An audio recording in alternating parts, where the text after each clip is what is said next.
Subscribe and hit the bell button to get notified.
Ayan mga lods, hapon na ngayon. Update ko na naman kayo. Ayan, hapon na mga lods. Ito yung sunset natin mga lods. Ayan. Hapon na ngayon, nasa mga alas 5 na. So ito na mga lods, nalagyan na ng bakal ang sahig. So flooring natin. So ito naubusan kasi ng tie wire hanggang yung dalawang box lang yung natapos lagyan ng tie wire. So dito naubusan. So bukas pa, bibili pa tayo bukas para trabahuin to, para matrabaho to dito mga lods bukas. Bibili pa tayo ng tie wire. Babalik siguro yung tao bukas. Dalawa na lang sila kasi si Raymond meron ding trabaho dun sa ibang bahay na nakakontrata din sa kanya. So dalawa muna sila bukas. So ito yung update mga lods. Nilagyan na natin ng bakal. Ayan. So siguro sa linggo o sa Lunes buhusan na to ng simento para matuyo na. So pagkatapos magbuhusan to ng simento, nasa mga 15 araw pa daw bago galawin to o bago baklasin yung takip niya o yung nakasahig sa simento.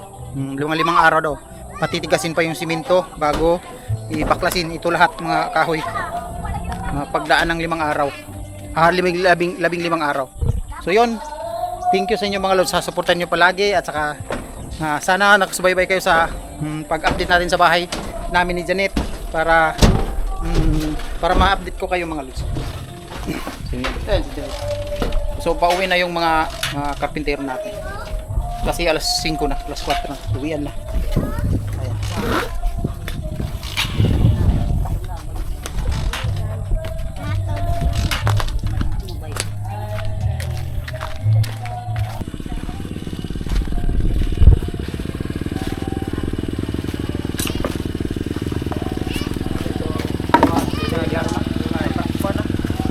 Uwi na rin kami mga lods kasi hapon na.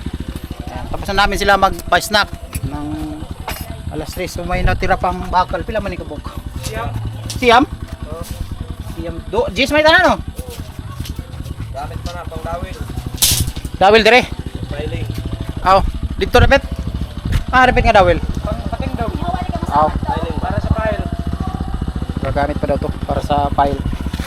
Diya sa kanang kilid siding? Sige. Subscribe and hit the bell button to get notified.